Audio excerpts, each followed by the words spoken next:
오늘 이 시간은 욥은 누구인가 라는 제목을 가지고 하나님 말씀을 증거하도록 하겠습니다. 저와 여러분이 함께 욥기 말씀을 읽었는데 욥이라고 하는 이 사람의 이름의 뜻이 어떤 의미를 갖고 있냐면 이 욥이라고 하는 사람의 이름이 미워하다라고 하는 그런 뜻을 갖고 있습니다. 그러니까 여러분들과 저의 어떤 정체성하고 비슷하죠. 우리는 세상이 미워하는 자, 그리고 사단이 미워하는 자, 동일한 그런 동일 선상에서 볼 수 있는 것이 바로 욥의 이름이었다는 겁니다.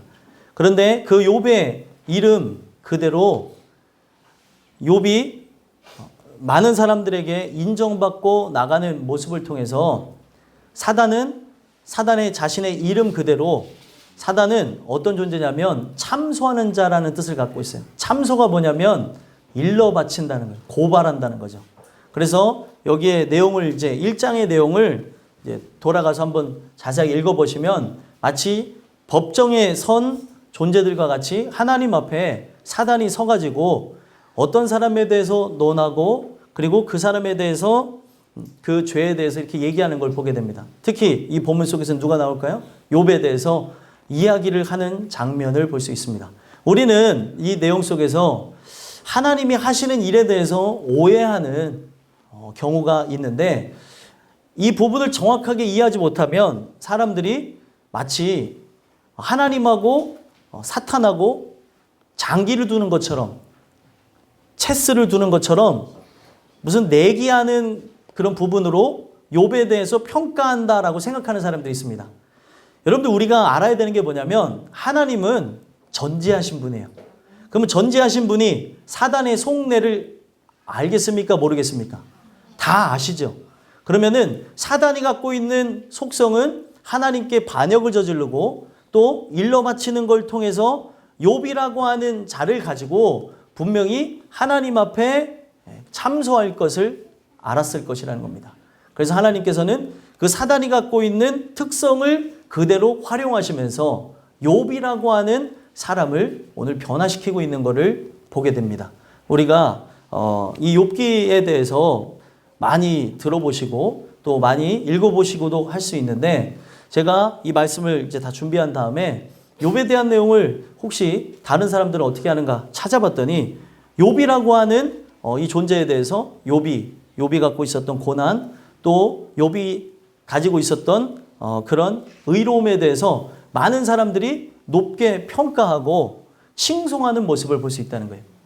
근데 그 모습을 보면서 안타까웠습니다. 예를 들면은 거의 99.9%가 욥이라고 하는 존재에 대해서 다 높이 칭송하는 모습을 본다는 거예요. 근데 성경 전체에 있는 부분을 하나하나 살펴본다면 욥이라고 하는 존재가 과연 칭송받을 수 있는 존재인가 살펴볼 수 있는 그런 부분들을 이 욥기서를 통해서 이야기를 하고 있다는 겁니다. 그래서 저는 이 욥이라고 하는 인물은 많은 사람들에게 욥이 받았던 고난을 생각해봐라. 그렇게 고난 중에도 이런 모습 속에 나갔는데 너도 그 고난을 이겨야 되지 않겠냐 하면서 많은 사람들을 위로하는 용도로 사용되어진 분이 이 욥이라고 하는 분인데 우리는 이 욥이라고 하는 사람을 통해 진짜 하나님께서 바라시는 게 무엇인가 한번 성경 속에서 이야기하는 것. 사람들이 만들어내고 사람들이 하고 싶은 이야기를 입힌 욥이 아니라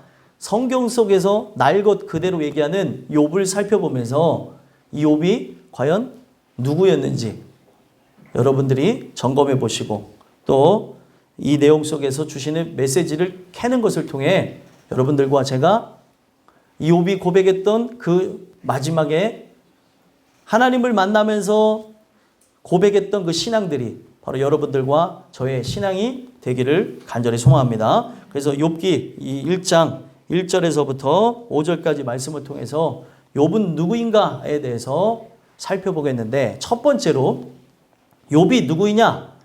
악인입니다. 사람들이 얘기할 때 욥은 의인이라고 얘기합니다. 근데 왜 제가 악인이라고 하냐면 지금 1절에서부터 5절까지 내용을 보면 그의 겉모습에 대한 평가예요. 이게 굉장히 중요한 게 이 내용을 우리가 접하면서 여러분들 또 제 모습을 돌아보며 찔림이 있는 그런 부분이 분명히 생겨난다는 거죠. 왜 그러냐면 욥은 겉으로 봤을 때 많은 사람들의 평가하기를 은혜롭고 그리고 정의롭고 그리고 어느 누가 봐도 인정받을 만한 호인 그리고 인정받을 만한 의인의 모습을 갖췄다는 거예요. 그런데 1절에서부터 5절까지 오늘 본문을 잡은 이 내용 속에서 펼쳐지는 욥의 모습은 겉으로 드러난 모습이지 그의 속에 감춰져 있는 면모를 드러낸 모습은 아니었다는 겁니다. 하나님은 무엇을 보시죠? 중심을 보세요. 외모를 평가하지 않아요. 외모를 볼 때 저는 외모가 이제 어디를 가나 어디 가든지 간에 그쪽에서 관련된 사람이라고 인식하는 경우가 많은 것 같아요. 마트에 가면은 자꾸 저한테 물건이 어디냐고 물어봐요. 그래서 내가 마트 직원인가 하고 또 이렇게 그렇게 보이나 보다라고 생각할 때도 있고 음식점에 가면 김치가 어디냐고 자꾸 물어보고 그래서 이 얼굴이 평범하게 생겨서 그런가 보다 그렇게 생각하고 그러는데 이 욥이라고 하는 그 사람의 그 외모 자체는 어느 누가 봐도 인정할 만한 모습이었다는 거예요. 근데 하나님은 겉을 보고 평가하는 게 아니라는 거죠. 우리가 여기서 함께 예배드리지만 겉모습은 아주 은혜롭고 자비롭고 신령한 모습일 수가 있다는 거예요. 그런데 하나님은 나의 중심, 또 그 중심에서도 내가 알지 못하는 나의 모습을 보실 수 있는 분이 하나님이시라는 거예요. 자, 그러면은 욥이 갖고 있는 모습에 대해서 우리가 좀 살펴본다면 1절 함께 읽어볼까요? 1절 읽어보기. 성경을 좀 많이 찾아봤으면 좋겠어요. 그래야 여러분들이 이해가 되니까 좀 찾아본다면 1절 한번 읽어보겠습니다. 읽겠습니다. 시작. 우스 땅에 욥이라 불리는 사람이 있었는데 그 사람은 온전하고 정직하여 하나님을 경외하며 악에서 떠난 자더라. 아멘. 자, 이게 욥에 대한 기본적인 평가예요. 그래서 욥이라는 불린 사람이 있었고 그 사람은 어떻대요? 온전하고 정직하여 이렇게 시작을 합니다. 온전하다라고 하는 단어를 살펴봤더니 도덕적으로 흠이 없는 모습이 있었다는 거예요. 언어에서 상징하는 거는 그러니까 이 온전하다는 게 하나님 은혜 안에 완전히 회복되어진 단어로서도 사용되어질 수 있지만 그것이 아닌 도덕적인 부분에서만 온전할 수도 있다는 것을 언급하고 있다는 거예요. 그리고 정직하다라고 하는 게 어떤 의미냐면 올곧다는 거예요. 그래서 비춰지는 모습이 어떤 모습이냐면 의인의 형상을 띠고 있는 거예요. 여러분들 우리가 이 정직하다고 하는 단어는 하나님의 은혜를 통해서 회복되어진 자에게 나타나는 단어가 정직이라는 단어예요. 근데 이 정직함이 개 중에는 타고난 형태의 모습으로 갖고 있는 사람들이 있다는 거예요. 그냥 기본적으로 도덕과 윤리적인 그 수준의 측면이 굉장히 높은 사람이 존재한다는 거죠. 지금 욥이라고 하는 사람은 바로 그런 사람이에요. 어느 누가 봐도 올곧아요. 이 사람은 어디 환경에 갔다 나더라도 거기서 하나님을 욕하거나 저주하거나 하는 그런 부분이 없는 올곧은 사람. 심지가 굳은 사람들이 있잖아요. 뭐 여러분들은 어떠신지 모르겠어요. 저는 심지가 굳게 해달라고 늘 기도가 필요한 사람인데 항상 올곧았다는 거, 어디서든지. 그런 사람이 바로 욥이었고 그리고 비춰지는 모습입니다. 그렇게 이 모습을 연상해 보세요. 하나님을 경외한다는 거예요. 그래서 이 경외한다는 단어를 보니까 오직 하나님만을 두려워해요. 근데 이게 도덕, 윤리를 아까도 말씀드렸던 것처럼 사람들이 종교적인 측면에서 하나님 앞에 이 두려움을 갖고 다가갈 수가 있다는 거예요. 우리가 경외하는 것, 여기서 이제 하나님을 두려워하는 1차원적인 거에서 끝이 난다면 여러분들과 저는 종교인일 수 있습니다. 종교인이라고 하는 거는 그냥 여타 다른 종교를 가진 것처럼 기독교라는 종교에 흥미를 갖고 우리가 왔다 갔다 하면서 교회를 다닌다고 하다가 지옥 가는 인생을 저는 종교인이라고 표현을 해요. 왜 그런 얘기를 하냐면 우리에게 나타나야 되는 게 뭐냐면 하나님만을 단지 두려워하는 게 아니라 그분께 저번 주일날도 말씀드렸지만 무릎을 꿇어야 되는 거고 그분께 바로 절하며 경배하는 게 나타나야 돼요. 이게 바로 택함을 받은 자에게 나타나는 현상입니다. 청함을 받은 자는 경외까지 할 수 있어요. 두려워하는 1차원적인 모습이 있을 수 있다니까요. 사람이 어떤 큰 사건과 사고, 문제에 휘말리게 되면 본능적으로 두려워합니다. 그렇죠? 사람들이 그 어떤 사건, 사고, 문제 속에 들어가게 되면 하나님을 두려워하는 모습이 나타나더라는 거예요. 제가 왜 이런 얘기를 드리냐면 이스라엘 백성이 애굽을 탈출하여서 가나안을 향해 진격해 올 때 그 모든 소식을 다른 나라 사람들이 들었습니다. 근데 그 소식을 들으면서 하나님의 은혜를 소망하며 회개하며 돌아온 사람이 있는가 하면 두려워만 한 사람이 있었다는 거예요. 회개하고 돌아온 사람이 누구냐? 기생 라합이고, 그리고 기생 라합과 함께했던 여리고 백성은 간담이 서늘하다고 뭐 이런 표현도 쓰지를 않나, 녹았다고 하지를 않나, 그가 막 그에 대한 소식을 들었을 때 두려웠다고 하는 표현도 나오지 않나, 이런 부분이 있었지만 회개했다는 내용은 없어요. 그러면 여러분들이 교회를 다니면서 어디까지 나갈 수 있냐? 그냥 종교인이어도 하나님은 두려워할 수 있다는 거예요. 신앙생활 하다가 이렇게 하다가 나 벌 받는 거 아니야? 이렇게 하다가 나 진짜 죽는 거 아니야? 근데 사람이 진짜 무서운 게 이거를 머리로만 인식하면은 나 죽는 거 아니야? 이래서 죽으면 안 되는데 이러고 자기 길을 걸어간다는 거예요. 이게 머리로만 아는 사람들의 특징입니다. 가슴에서 느끼게 되면 이러다가 내가 진짜 큰일 난다라고 하는 두려움 속에, 막연한 두려움이 아니라 진짜 두려움을 느끼면서 나를 부르시고 나를 창조하시고 나를 이끄시는 분한테 무릎을 꿇는다는 거예요. 이게 왜 성경은 복받았다고 하는 현상이라고 하냐면 보이지 않는 존재에게 무릎을 꿇는 것은 인간의 힘으로 할 수 있는 게 아니에요. 택정한 자에게만 나타나는 특이한 현상이라는 거예요. 하나님의 말씀이 들어갈 공간이 있기 때문에 그 말씀을 받으면서 무릎을 꿇게 되어지는 거예요. 말씀을 듣지만 어떤 사람은 여기에 들음과 동시에 여기로 빠져나가는 사람이 있어요. 근데 들음과 동시에 보이지는 않지만 영혼 깊숙이 들어가면서 어찌할꼬 하면서 아파하는 사람들이 있다는 거예요. 그러다가 결국에 어떻게 되어져요? 무릎을 꿇는 거예요. 하나님, 날 좀 도와주세요. 어디에 무릎을 꿇는다 그랬어요? 제가 십자가 밑에 나가서 무릎을 꿇게 되어지고 거기서 완전히 엎드립니다. 그게 바로 제가 저번 주에 말씀드린 샤라고 하는 단어, 예배하다, 경배하다라고 하는 단어인데 이게 어떤 개념이냐면 거기서 하나님의 긍휼을 구하다가 날 좀 도와주세요. 당신만이 내가 경배해야 될 대상인 걸 압니다. 라고 하면서 마치 높은 왕이 나에게 은혜를 베풀지 않으면 죽을 만한 상황에 놓여져 있는 것처럼 엎드린다는 거예요. 그래서 그 엎드린 상태에서 하나님의 아들 예수 그리스도를 통해서만 얻을 수 있는 생명을 구하게 되는 거죠. 그래서 우리는 그것을 얻어야 새 생명을 얻었다. 이제 하나님의 뜻과 영광을 위해 살아갈 수 있는 동력을 얻었다라고 얘기할 수 있는 거예요. 이걸 거듭남이라고도 하고 성경에서 계속 다각도로 볼 수 있도록 이야기를 하고 있다는 거예요. 근데 오늘 많은 사람들이 거기에 나가기 전에 경외만 하더라는 거예요. 두려워만 할 수 있다는 거예요. 어떨 때는 사람이 머리로만 아는 거지만 이 마음에서 심적으로 연결돼서 이러다 진짜 큰일 나는 거 아니야? 라고 두려워하는 경우도 있다는 거예요. 근데 거기서 무릎 꿇는 단계, 그리고 완전히 엎드려서 하나님께 이렇게 손을 올리면서 엎드려 있는 자세로 그에게 긍휼을 구하지 않으면 다 허사라는 거예요.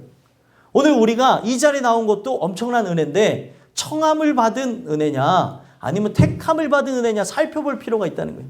그래서 지금 욥이라고 하는 존재는 겉모습에서는 하나님을 진정으로 경외하는 모습이 있는 모습이었다는 거예요. 그리고 심지어 어떻게 얘기합니까? 악에서 떠난 자더라.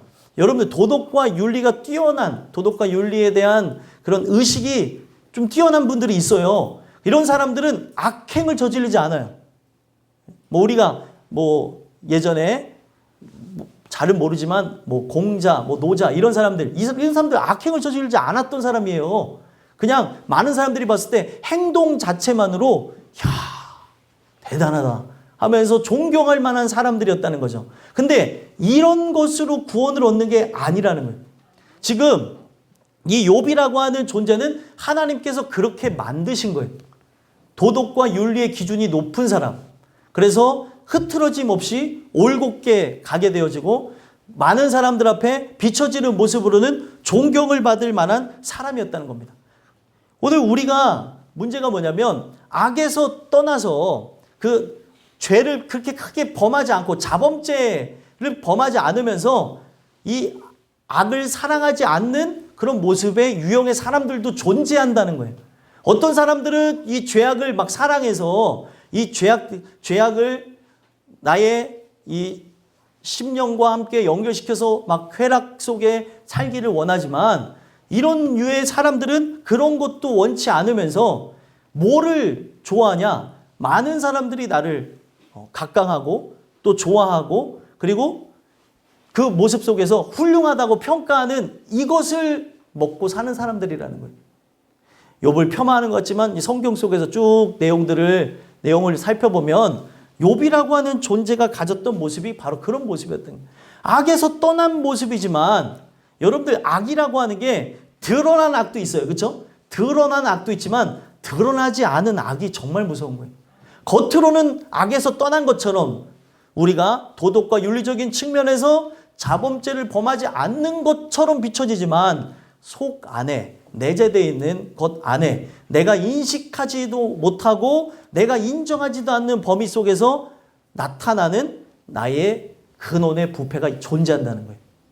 욥이라고 하는 이 분도 그것을 알지 못했었던 사람입니다. 그래서 어떻게 하면은 더 열심히 주를 위해서 살까라고 하는 그 모습이 많은 사람들에게 존경을 받을 만한 모습도 있었던 사람이라는 거예요. 지금 이 모습을 보세요. 2절, 3절 이제 내용을 보면 성공한 사람의 모습을 딱 보입니다. 한번 읽어볼까요? 읽어보겠습니다. 시작. 그에게 아들 7과 딸 3이 태어나니라. 그의 소유물은 양이 7,000마리요 낙타가 3,000마리요 소가 500결이요 암나귀가 500마리이며 종도 많이 있었으니 이 사람은 동방 사람 중에 가장 훌륭한 자라. 아멘. 이 내용을 보니까 동방 사람 중에 가장 훌륭한 모습이었대요. 가장 훌륭하다. 이 내용을 보면은 이 단어가 누가 봐도 인정할 만한 큰 사람이었다는 거예요. 큰 사람이고 그리고 이 단어가 또 나이가 많아서 존경할 만한 존재의 그 사람이었고 어느 누가 봐도 인정할 만한 사람. 이런 사람들 있잖아요. 은혜대로 사니까 하나님이 복 주셨다라고 이야기할 만한 충분한 사람. 바로 여러분들의 모습일 수도 있고 바로 저의 모습일 수도 있는 그런 모습이었다는 겁니다. 그래서 이 사람이 그런 사람들의 평가 속에 살고 있었으니 여러분 어떻겠어요? 말하지 않아도 이 내재되어져 있는 것은 교만과 그리고 자기가 갖고 있는 의로움이 존재했을 거라는 거예요. 자, 이분이 갖고 있는 모습을 좀 더 살펴볼까요? 4절, 5절에 보니까 생일을 베풀고 그리고 누이 3명에게도 처음에 함께 먹고 마시면서 차례대로 잔치가 끝나면 혹시나 지금 즐거워하며 기뻐하며 한다고 하다가 자기의 의가 발동하면서 어떤 쾌락적인 육신의 정욕, 안목의 정욕, 이생의 자랑이 나타나진 않았을까 하는 그런 생각 속에 뭘 드렸대요? 5절에 보니까 명수대로 번제를 드렸고 욥이 말하기를 혹시 내 아들들이 죄를 범하여 마음으로 하나님을 욕되게 하였을까 함이라. 욥의 행위가 항상 이러하였더라. 항상 다른 사람의 영혼을 생각하듯이 정말 호의롭고 그리고 은혜로운 모습의 사람이었습니다. 근데 여러분들 기독교가 갖고 있는 가장 큰 매력이 뭐냐면 기독교는 타인을 위한 종교가 맞지만 기독교는 나를 위한 종교예요. 이게 무슨 얘기냐? 욥이 다른 사람들을 위하여서 욥이 그들을 불러다가 성결하게 하고 명수대로 번제를 드리면서 욥이 말하기를 내 아들들이 죄를 범하여 마음으로 하나님 욕되게 하였을까 하는 그런 모습은 있는데 자기가 욕되게 되었을까라고 하는 생각이 요만큼도 없었다는 거예요. 자기는 정말 의로운 존재라는 거예요. 하나님께서는 욥의 의를 무너뜨려야 되기 때문에 성경에서 이야기하는 이 부분을 여러분들 성경 전체 속에 생각해 보면 욥의 의가 상징하고 있는 게 어떤 거냐면 악이에요. 악. 인간이 내세우는 의가 여러분들 다른 게 아니고 악이라는 거예요. 악. 그래서 겉으로 봤을 때는 악에서 떠난 자이지만 그 속 안에 꽁꽁 감춰진 의가 있다는 거예요. 이게 무서운 겁니다. 하나님이 은혜를 통해서 내 근원 속에 감춰진 악의 뿌리가 되는 거죠. 끊임없이 올라오게 하는 이 의를 무너뜨리지 않으면 우리는 천국에 갈 수 없어요. 아니 생각해 보세요. 제가 늘 자주 말씀드린 거지만 천국에 올라갔을 때 여러분들의 의가 살아있으면 하나님 앞에 우리가 반기를 든다니까요. 왜 이런 방식으로 합니까? 예배를 왜 늘 드려야 됩니까? 하나님 또 쉼이 있어야죠 하면서 인간의 생각을 그렇게 관철시키려고 하는 모습이 있다는 거예요. 욥이 갖고 있는 그런 죄성이 드러나진 않았지만 그 속에서 그를 움직이고 있었다는 겁니다.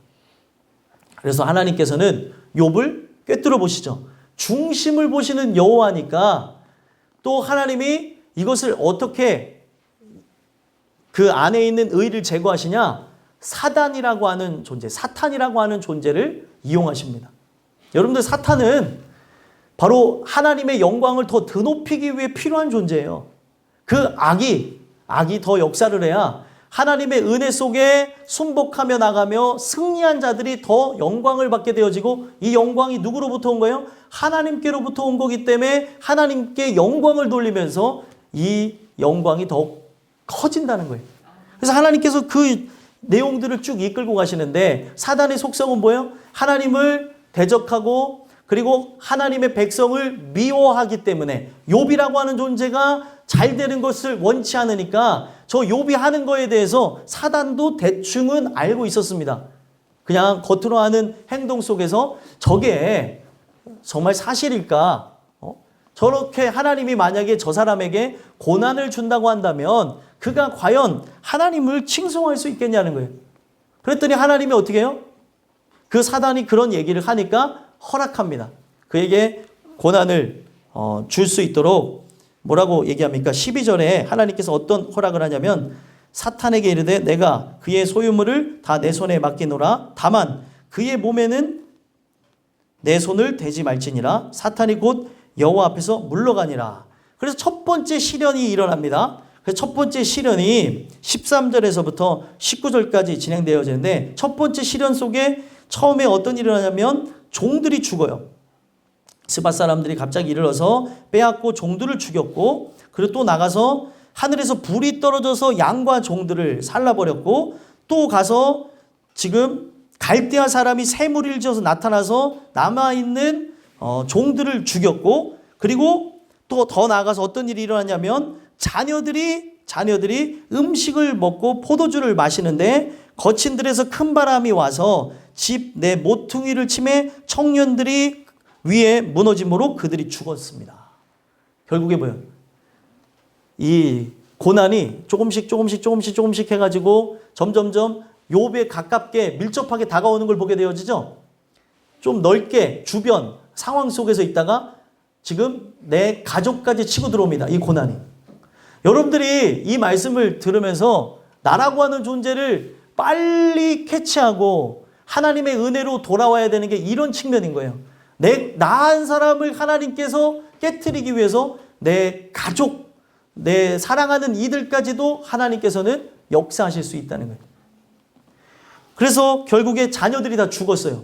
여러분 욥이 갖고 있는 모습을 한번 보세요. 욥이 얼마나 훌륭해 보이는 모습을 갖추고 있는지. 자, 욥이 이제 자녀가 죽은 상태에서 한 겁니다. 20절, 21절, 22절 한번 읽어볼까요? 20, 21, 22 함께 읽어볼까요?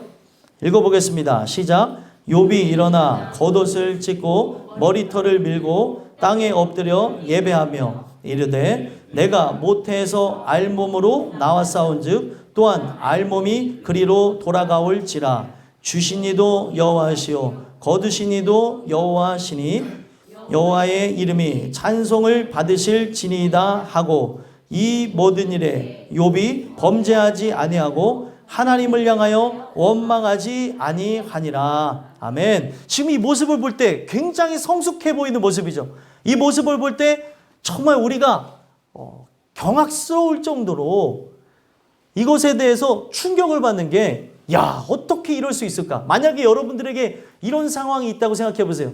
여러분들이 사랑하는 자녀가 죽었다고 생각해 보십시오. 이것을 견딜 수 있는 사람이 몇이나 있냐는 거예요. 제가 왜 이런 얘기를 드리냐면 욥의 의가 그만큼 무섭다는 겁니다. 욥의 의가. 내 자녀가 죽어나가는 상황 속에서도 하나님을 마치 찬양하며 높이는 모습. 그리고 지금 이 내용을 보게 되면 고백이 틀린 내용이 아니에요. 여러분들 머리로 아는 신앙도 이와 같이 입술로 동일한 말을 쏟아낼 수 있다는 거예요. 그래서 주신 이도 여호와시고 거두신 이도 여호와시니 여호와 이름을 찬송 받으실지니다 하고 욥이 범죄하지 않고 하나님을 향하여 원망하지 않았대요. 대단하죠. 이런 모습만 봐도 보통 사람은 아니에요. 그가 갖고 있는 도덕성, 그가 갖고 있는 윤리의식이 오늘날 살아가는 여러분들과 저를 비교할 때 우리보다 좀 더 높은 수준이 아니었을까? 상당히 높은 수준이 아니었을까? 저하고 비교한다면 비교가 안 되는 그런 분이었던 게 사실입니다. 근데 여기서 끝난 게 아니라 여기서 어떤 일이 일어나요? 하나님께서 사단의 참소 또 고발하고 일러 바치는 내용을 들으시면서 두 번째 이제 시험을 허락하는데, 그 시험을 허락할 때 어디까지 허락을 하시냐면, 아까는 분명히 어디까지 허락했어요? 분명히 소유물을 다 내 손에 맡긴다. 그의 몸에는 손대지 말라라고 했죠. 이제 그의 몸에 손대는 얘기가 나옵니다. 2장 6절 보면은 뭐라고 나오냐면, 여호와께서 사단에게 이르시되 내가 그를 내 손에 맡기노라. 다만 그의 생명은 해하지 말지니라. 아멘. 지금 생명은 해하지 말라 하면서 뭐를 맡긴 거예요? 몸을 맡겼다는 거예요. 그래서 사단이 어떤 질병을 줬냐면 5절에 보니까 뼈와 살을 치소서 그리하시면 틀림없이 주를 향하여 욕하지 않겠나이까 하면서 악성종기로 사단이 쳐버립니다. 그래서 악성종기가 딱 발발해가지고 발바닥에서 정수리까지 종기가 나가지고 그냥 욥이 이런 상황, 자식도 죽었죠. 자기가 병들은 상황이니까 죄 가운데 죄를 머리다가 이제 뿌려서 자기가 겉으로는 뭐예요? 죄인됨을 이렇게 표현하면서 질그릇 조각 갖고 박박박박 몸을 긁었다는 거예요. 얼마나 가려우면 질그릇 조각으로 몸을 막 긁었냐는 거예요. 그럴 때 그렇게 어려운 중에도 함께 해야 될 아내가 찾아와서 어떤 얘기를 하냐면 9절 한번 읽어볼까요? 읽어보겠습니다. 시작. 그의 아내가 그에게 이르되 당신이 그래도 자기의 온전함을 굳게 지키느냐? 하나님을 욕하고 죽으라. 아멘. 아멘 하기 좀 애매한 하나님을 욕하고 죽으라는 얘기를 했어요. 어떻게 보면은 기독교 집안 아니에요? 오늘날로 평가하면은 그렇죠. 아들들과 함께 딸들과 함께 제사를 드리면 그런 모습이 있었는데, 근데 지금 아들들이 죽어나가고 종들이 죽어나가고 하늘에서 불이 떨어져서 막 불타는 그런 상황, 그래서 재산이 다 없어지는 상황, 그리고 욥이 자기 몸에 악성종기가 돋는 상황을 보니까 이 같이 있었던 아내가 혀끝을 그냥 차차차차 찼을 거라는 거예요. 그러면서 그냥 욕하고 죽으라.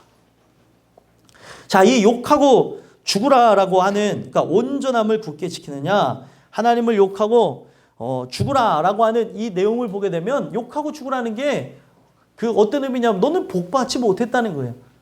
응? 너는 복받지 못한 존재니까, 너는 저주받은 존재니까 하나님께 욕하고 죽으라. 이 욕하고 죽는다, 욕한다고 하는 이 의미가 바라크라는 의미로 복받다는 의미예요. 근데 복받는다는 의미로도 사용되지만 반대의 의미로 사용되어질 때 저주한다는 의미로도 쓸 수가 있어요. 그러니까 너는 복받은 존재인 줄 알지만 너는 저주받았다. 아내가 이런 심한 욕을 하고, 여기 내용 속에 사라지는 걸 보니까 아내가 어떻게 한 거예요? 이제 떠나가 버린 거예요. 없어져 버린 겁니다. 그리고 지금 이 상황 속에서도 보면은 어떤 얘기를 해요? 너는 복받지 못했다. 욕하고 죽으라. 이런 의미라고 여기 써져 있으니까 10절에 욥이 어떻게 반격을 하냐면 우리가 하나님께 복을 받았은즉 화도 받지 아니하겠느냐. 와, 욥이 대단한 사람이에요. 이 상황 속에서 아내가 이제 너하고는 못 살겠어 하고 나가는 상황 속에서도 흔들림 없이 그런 고백을 하고 입술로 범죄하지 않았다라고 얘기합니다. 자, 여기서 이제 끝날 것 같죠. 근데 누가 이제 방문을 하냐면 새 친구들이 방문해요. 그래서 새 친구가 방문해서 세 사람이에요. 엘리바스, 그리고 빌닷, 그리고 소발이라는 사람이 이렇게 찾아옵니다. 그래서 엘리바스라고 한 사람은 에서의 후손이고, 여기 보면은 수아 사람 빌닷이라고 하는 사람은 그두라라고 하는 아브라함의 첩의 소생입니다. 그렇게 되어지고 이 소발이라는 사람에 대한 평가는 나오진 않았어요. 어찌됐든 이 사람들이 와서, 이 사람들은 신앙인들이에요. 와가지고 위로를 준다고 하면서 7일 동안이나 아무 얘기도 하지 않고 같이 엉엉 울어줍니다. 그러면서 이제 이들이 이제 대화가 이제 시작되는 걸 보게 되는데, 왜 대화가 시작되어지냐면 엉엉 7일 동안 울면서 13절 한번 읽어볼까요? 읽어보겠습니다. 2장 13절 읽겠습니다. 시작. 밤낮 7일 동안 그와 함께 땅에 앉았으나 욥의 고통이 심함을 보므로 그에게 한마디도 말하는 자가 없었더라. 아멘. 자, 이 내용을 보니까 이들이 정말 되게 대단하고 착한 사람들이죠. 진짜 그 고통을 보면서 함께 울어줄 수 있는 진정한 친구들이었습니다. 근데 이 친구 3명과 욥이 논쟁하는 이야기가 이제 3장에서부터 쭉 이어지는 내용인데, 왜 논쟁이 시작되어지냐면 3장에 욥이 자기의 생일을 저주해요. 자, 생일을 저주한다는 의미가 무엇 같아요? 여러분들 이상 태어날 때 여러분들이 의도해서 태어나신 분 있습니까? 그래서 내가 어떤 일이 안 될 때마다 이런 내용들을 얘기하신 분들 있죠. 왜 나를 낳아서, 왜 나를 낳았어, 엄마. 아버지 왜 그랬어? 안 그러신 것들, 안 그러신 것처럼 그러시는데, 왜 나를 낳냐고, 왜 이럴 거면 왜 낳냐고 하면서 원망할 때도 있죠. 근데 지금 욥이 지금 이 원망을 하고 있는 거예요. 왜 나를 나게 해가지고 이런 일을 하냐라고. 분명히 대상은 없어요. 근데 이 불평 불만은 누굴 향하고 있는 거예요? 하나님을 향하고 있는 거예요. 왜 나를 이 땅에 태어나게 했냐는 거예요. 만약에 내가 난 날이, 3절에 얘기해, 내가 난 날이 멸망하였다라면, 사내 아이를 베었다 하던 그 맘도 그러하였다면, 그날이 캄캄하였다면, 이 위에서 돌아보지 않으셨다라면, 빛도 그날을 비추지 않았다라면 충분히 이해되는 상황이에요. 욥이 갖고 있었던 이 악성 종기는 오늘날로 얘기하면은 인간의 그런 그 힘으로는 이겨낼 수 없는 상황이라고 사람들이 얘기를 합니다. 그래서 이 날수를 어떤 사람이 계산하고 했을 때 몇십 년 동안 종기로 고통받지 않았겠냐, 뭐 이런 얘기들도 해요. 단지 그렇게 간 게 아니라 정말 오랫동안 어떻게 보면 우리의 인생의 3분의 1 정도를 이렇게 나갈 정도로 고통을 주셨다는 거예요. 하나님의 목적이 그만큼 중요한 거죠. 왜 그러냐면 인생의 3분의 1을 고난과 역경을 통해서라도 하나님은 하실 일을 하신다는 거예요. 그러니까 여러분들 인생의 3분의 1을 돌아가거나 날려버리지 마시고 하나님께 돌아오는 은혜가 있었으면 좋겠어요. 지금 욥은 지금 자기의 생일을 저주하면서 하나님께 그렇게 원망하고 있는 거예요. 10절에 어떤 내용까지 하냐면, 이는 내 모태의 문을 닫지 아니하여 내 눈으로 환난을 보게 하였음이로구나. 환난을 보게 한 대상이 누구예요? 하나님인 거예요. 하나님. 그래서 3장에서 나오는 게 욥이 뭘 하냐면 죽고 싶은 것을 동경하는 거예요. 여러분 죽고 싶은 분들 있죠? 엄청난 큰 죄라는 걸 기억하셨으면 좋겠어요. 만약에 천국을 소망하는 거라면 박수해드리고 환영합니다. 근데 그게 아니라 내 앞에 펼쳐진 상황이 지겨워서, 짜증나서, 화가 나서 아이고 죽고 싶어, 확 그냥 죽어야 되는데, 이런 분들 있으면은 여러분들 입을 딱 틀어막고 회개하셔야 돼요. 내가 이런 게 얼마나 큰 죄인구나. 나중에 욥이 정말 할 말 못할 말 하나님을 향해서 별말을 다 한 다음에 입을 탁 틀어먹습니다. 아이고 이놈의 주둥이. 진짜요. 오늘날 한국말로 풀이하면 아이고 이 주둥이, 이 못난 주둥이. 여러분들 우리가 살아가면서 하나님 앞에 이런 불평불만을 하고 있다니까요. 아우 막 내가 진짜 맞지 못해 살아요. 이런 얘기가 정말 불신앙적이고 모든 사람을 힘을 빠지게 하고 모든 사람을 다 우울하게 만드는 것이라는 걸 기억하셨으면 좋겠어요. 나는 어떤 환경 속에서도 주님을 찬양하며 높이며 나가야 되는 존재인데 오늘 죽음을 동경하면 어떻게 해요? 아유 확 죽어버렸으면 좋겠다. 여러분들이 갖고 있는 직분, 목사라는 직분이 중요한 게 아니고 또 성도라는 직분이 중요한 게 아니고 하나님 앞에 내가 어떤 모습을 갖고 있는지 좀 돌아보자는 거예요. 하나님을 찬양하기 위해서 주신 입술인데 한 입으로는 찬송이 나오고 한 입으로는 저주가 나오는데 나의 생애를 저주하는 욥과 같이 죽음을 동경하면서 그때 죽었으면 좋았을 것을 그때 갔어야 되는데 별소리를 다 하면서 오늘도 살고 오늘도 은혜로 살면서 버틸라고 하는 사람들을 마음을 막 찢어놓고 있다는 거예요. 믿음의 사람들이라고 한다면 우리가 이런 부분들이 다 사라져야 될 줄 믿습니다. 말이라는 게 얼마나 무섭냐면 말은 불을 붙이는 거와 같대요. 그래서 그 사람 말씨 때문에 그런 생각 하나도 안 하다가 아니 예를 들면 그냥 나는 그런 생각이 없었는데 그냥 어떤 사람이 막 짜증나고 분노하고 그리고 오늘날 스트레스 받은 거를 같이 공유하다 보면 같이 짜증나고 분노하고 스트레스가 올라올 때가 있다는 거예요. 우리가 누군가에게 짜증을 전하고 스트레스를 주기보다 예수의 복음을 주고 그의 평안함과 그의 만지심을 줄 수 있는 은혜가 있었으면 좋겠습니다. 그래서 이런 내용을 하니까 삶의 회의를 느끼면서 이 욥이 하는 얘기가 24절, 3장 24절, 25절, 26절 한번 읽어볼까요? 읽어보겠습니다. 시작. 나는 음식 앞에서도 탄식이 나며 내가 앓는 소리는 물이 쏟아지는 소리 같구나. 내가 두려워하는 그것이 내게 임하고 내가 무서워하는 그것이 내 몸에 미쳤구나. 나에게는 평온도 없고 안일도 없고 휴식도 없고 다만 불안만이 있구나. 아멘. 음식 앞에서도 탄식이 나고 뭐 살펴볼 필요가 있는 거예요. 오늘 우리의 삶 속에 내가 먹는 것도 싫고 그리고 하나님이 비춰주시는 빛도 싫고 23절에는 그 어짜에 빛을 주셨는 거 빛 비추는 것도 싫다는 거예요. 그러니까 어떻게 하는 거예요? 이 빛을 차단하면서 그냥 하나님의 긍휼 나를 돌아오게 하기 위해서 비춰주신 빛이 싫다고 하니까 어둠 속으로 들어가는 거예요. 굴 속으로 들어가고 불을 꺼놓고 생활하고 오늘 우리의 살아가는 삶 속에 내가 무엇을 향해서 나가냐는 거예요. 오늘 살펴볼 필요가 있는 거예요. 이게 내 생활 속에서 그냥 우울증을 갖고 있으면 빛을 싫어한다고 합니다. 본능적으로. 근데 이런 현상이 왜 나오냐는 거. 내 영혼 속에서 하나님이 하시는 거에 대한 불만이 있어서 나타나는 거라는 거예요. 하나님을 밀어내는 거죠. 왜 하나님 나한테 이렇게 하십니까?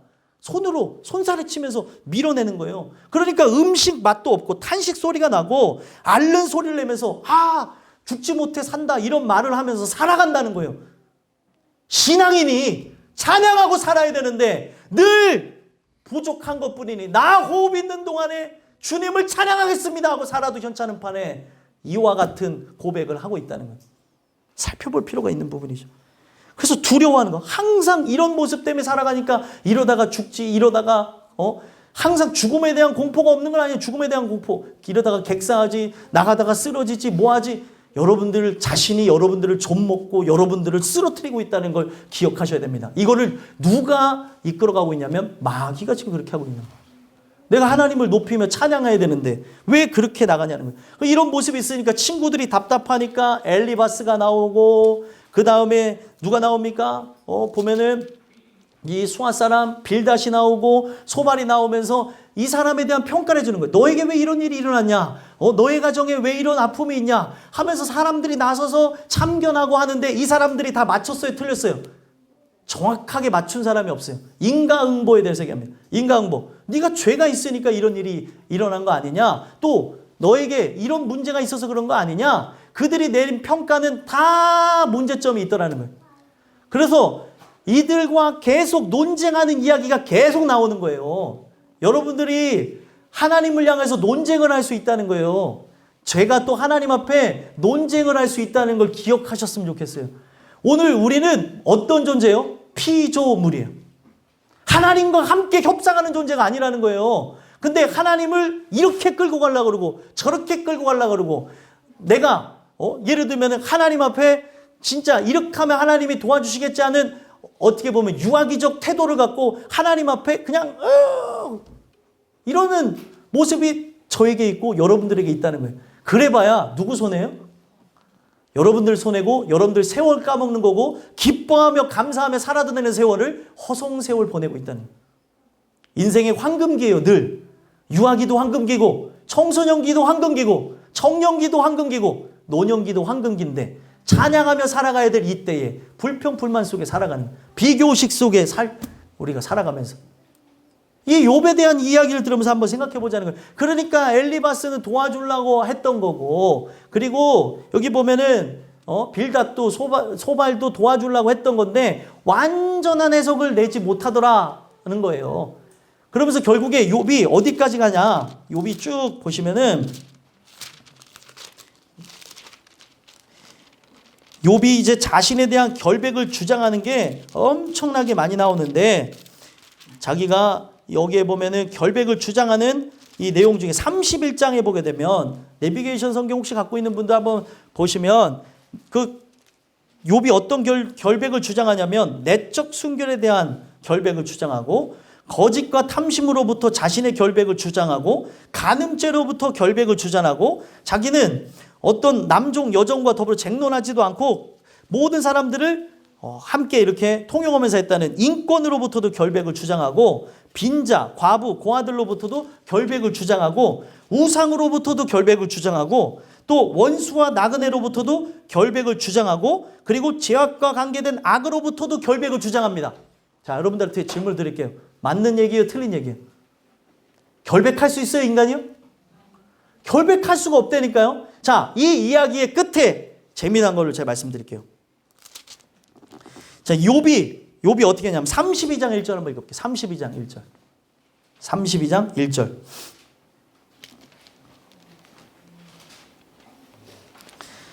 (32장 1절) 한번 읽어보겠습니다. 읽겠습니다. 시작. 욥이 자신을 의인으로 여김으로 그 세 사람이 말을 그치니. 아멘. 욥이 자신을 뭘로 여겼어요? 의인으로. 의인은 누가 여겨주시는 거예요? 하나님이 여겨주는 거예요. 근데 이 욥은 자기가 지금 살아온 생활 속에서 도덕적인 관념이 높고 윤리적인 측면이 높다 보니까 그러한 자범죄를 안 범하는 것이라고 하는 착각. 왜 안 범했겠어요? 속으로 얼마나 많은 죄를 범했겠습니까? 결백할 수가 없다니까요. 우리의 눈은 수도 없이 돌아가고 나의 생각은 수도 없이 침투되어 오고 어둠이 나를 넘어뜨리려고 하는 그 상황 속에서 그 마음이 내 스스로가 지켜내며 깨끗할 수가 있냐는 거예요. 어느 목회자가 그렇게 깨끗할 수 있냐는 거예요. 다 더러운 사람이에요. 우리가 지금 하나님 앞에만 이것이 발각돼서 그렇지 사람 앞에 발각되어지면 여러분들 사람 앞에 설 수 있는 사람이 없어요. 그래서 제가 여러분들한테 기도하신 분들한테 당신의 의를 갖고 하는 게 아니기 때문에 기도할 수 있다는 거예요. 그리스도의 의를 의지해서 기도하는 건데 왜 안 하려고 하십니까? 죄인됨을 찬양하면 되는 거예요. 이 못난 나를 도와달라고 하면 되는 거예요. 기도가 그렇게 어려운 게 아니에요. 뭐 아동부에서도 아까 기도한 거 저기 녹음한 걸 저 들려주더라고요. 하나님 뜻대로 살아야 되는데 그렇게 살지 못하고 하는 나이기 때문에 강한 손으로 인도해 주세요. 누가 기도한 것 같더니 김태윤이가 예배 시간에 제일 장난치는 우리 김태윤이가 그런 기도를 하더라고요. 이게 뭔가 얘네들이 어떻게 될지는 저는 예측할 수 없지만 안 듣는 것 같아도 뭔가를 듣고 있는 거예요. 애들이 자기가 하나님 뜻대로 살고 있지 않대요. 그런 걸 알아? 와, 대단한데? 자기가 말하고 내가 그랬나?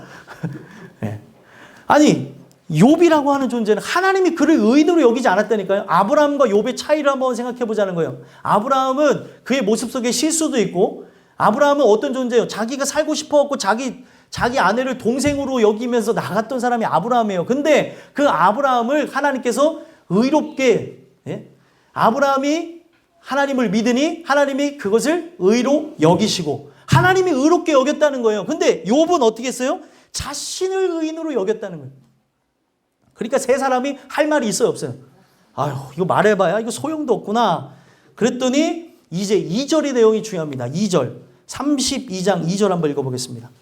성경책을 제가 찾자, 성경책을 가져오자라는 측면에서 이걸 자꾸 하는 거예요. 여기다 다 띄워드릴 수도 있지만 한 번만 읽어보겠습니다. 32장 2절 읽겠습니다. 시작. 람종족 부숫사람 발리겔의 아들 엘리후가 화를 내니 그가 욥에게 화를 내면 욥이 하나님보다 자기가 의롭다 하미요. 아멘. 자, 여러분들 여기서 딱 결론이 났죠? 욥이 누구보다 의롭대요? 하나님보다 의롭다는 거예요. 여러분들 이 사람은 의인이에요, 악인이에요? 악인이죠. 근데 기독교가 이 욥이라고 하는 거, 지금은 의인으로서 하나님 편에 있는 건 사실인데 이때 당시에 욥은 악인이었던 거예요. 눈으로 볼 때는 의인이지만 실제로는 악인이었던 겁니다. 이게 무서운 거예요. 오늘 우리가 이런 종교심을 갖고 그런 내 속에 이런 악을 갖고 내 의를 가지고 마치 회개되어진 것처럼, 마치 회심한 것처럼, 마치 거듭난 것처럼 속이며 살아갈 수 있다는 거예요. 그러니까 장로만 되면 사람이 변하는 거죠. 여러분들 그 사람이 왜 변했겠어요? 원래부터 그런 사람이었던 거예요. 원래부터. 성경은 그 얘기를 합니다. 사울왕은, 여러분들 사울왕이 성경 속에서 어떤 의미로 나오냐면 사울왕은 원래부터 부패했던 사람이에요.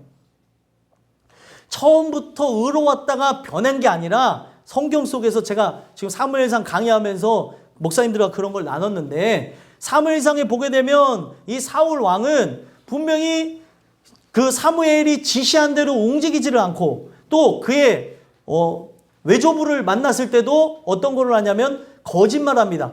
분명히 자기가 기름 부음을 받았는데 기름 부음을 받았다는 얘기를 못하고 그리고 이 사무엘이 그 사울 왕에게 먼저 가서 미스바에 있으라고 그랬습니다. 그러면 거기에 있어야 되는데 거기서 사람들이 제비를 뽑다 보니까 누가 나왔어요? 바로 기스의 아들 사울이 바로 이스라엘의 초대왕이 되는 게 나왔습니다. 그랬더니 사울 왕을 찾았더니 어디에도 볼 수가 없는 거예요. 거기에 보니까 어디 있는가 봤더니 거기에 짐들 사이에 숨어 있었더라. 여러분들 이 내용이 상징하고 있는 게 뭐냐면 동산나무 사이에 숨었더라. 누구의 내용하고 똑같아요? 아담의 내용하고 똑같은 거예요. 거기에 핵심이 있는 겁니다. 그래서 이 사울왕은 바로 첫 번째 아담의 형상을 띠고 있는 거고 마지막 아담의 형상을 띠고 있는 게 다윗인 거예요. 그래서 다윗 왕의 그 위를 갖고 예수가 마지막 아담으로 오셔서 우리를 구원하는 겁니다. 그래서 첫 번째 사람 아담 한 사람 때문에 우린 다 멸망하게 됐으나 한 사람이 순종해서 사는 역사가 이 구약에서도 이미 써져 있는 바라는 거예요. 그래서 사람은 나중에 훗날에 변하는 게 아니라 지금 내 안에 내재되어 있는 근원의 씨, 악이라고 하는 씨가 제거되지 않았다면 겉으로만 악에서 떠난 자로는 천국에 못 간다는 거예요. 그래서 하나님이 그거를 제거해야 여러분들의 삶 속에 있는 모든 중독의 역사도 사라지는 거고 내가 하나님만을 사랑하는 것처럼 사람들이 포장하며 나가지만 속이고 있는 내 모습도 사라지게 되는 거예요. 사람 앞에서나 하나님 앞에서나 똑같은 모습인 거죠. 여기서는 은혜로운데 저기서는 하나님의 사람이 아니라고 한다면 어떤 의미로 살아가고 있냐는 거예요. 지금 욥이라고 하는 존재는 자기가 지금 하나님보다 의롭대요. 이게 말이 되는 얘기입니까? 그래서 여러분들 이 엘리후라고 하는 사람은 분명히 앞 얘기 속에서 보면 같이 왔다는 내용이 없어요. 그래서 많은 사람들이 생각하기를 이 엘리후가 바로 그리스도를 나타내는 그런 부분이 아니겠느냐.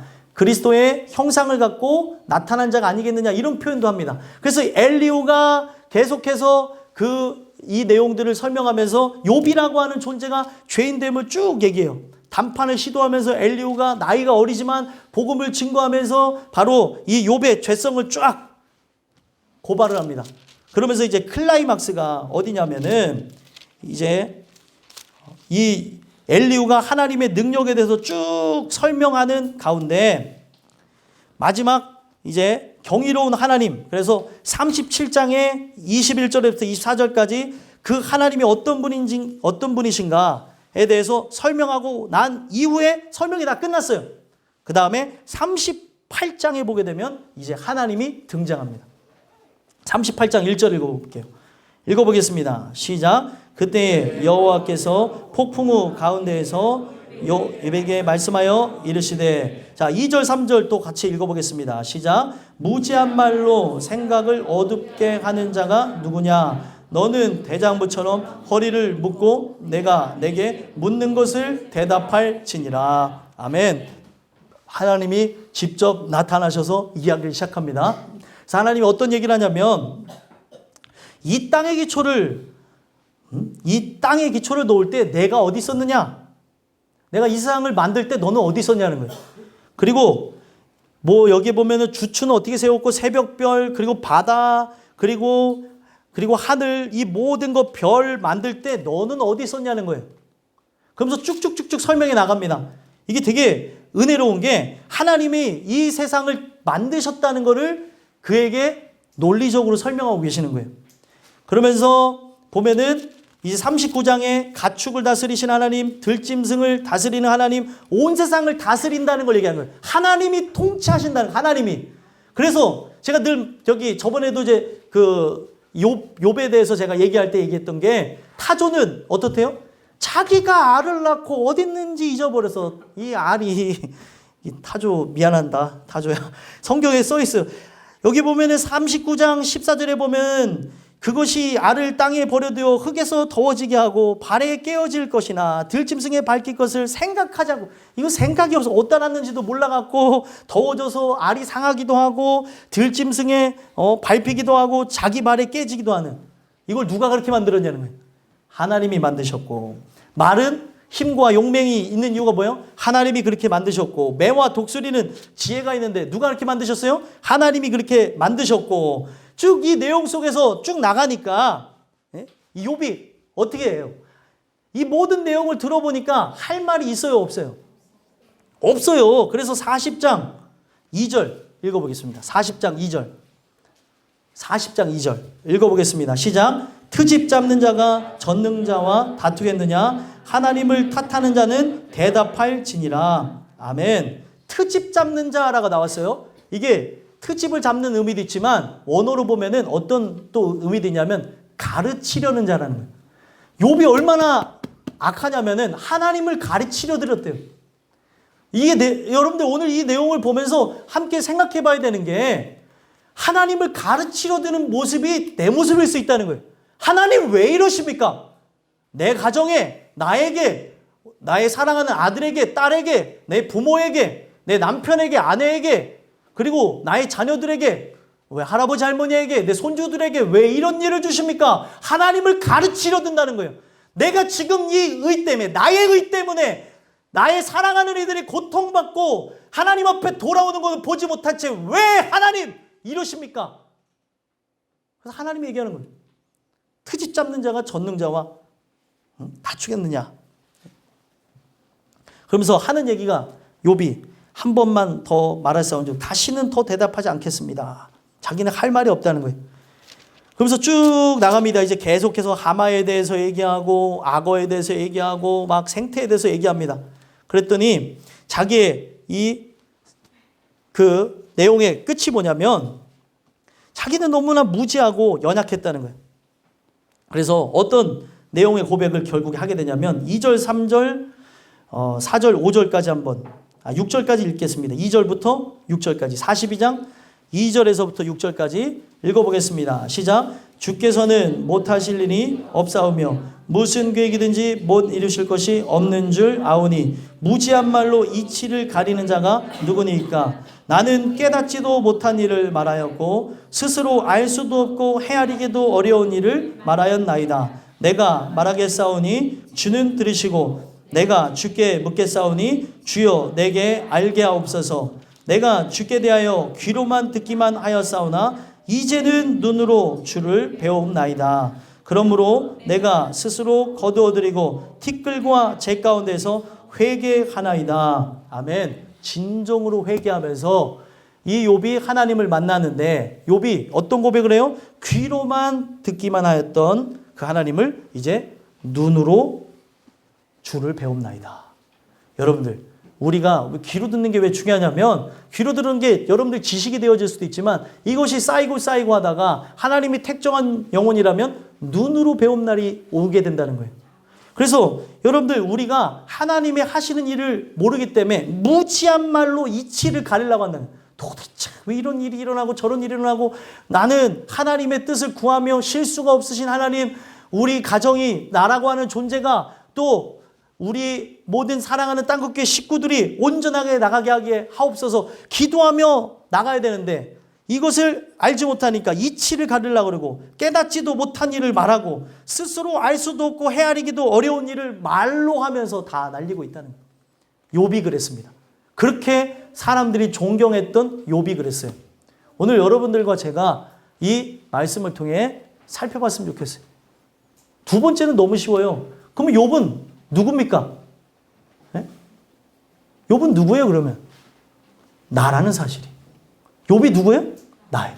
그래서 이 두 번째는 길게 할 필요가 없어요. 욥의 전체적인 얘기를 들어보니까 이 얘기가 누구예요? 나라는 이야기예요. 나 한 사람이 바로 서게 되면 여러분들 가정이 살아날 수 있어요. 또 나 한 사람이 바로 서게 되면 하나님 뜻 안에서 이전하고 다른 하나님의 그 은혜 속에서 우리가 주님만을 높이며 사랑하는 그런 모든 부분들을 행하실 수 있다는 거예요. 내 의를 무너뜨리기 위해서 이런 일들이 일어날 수 있다는 거예요. 왜요? 나를 구원하셔야 되니까.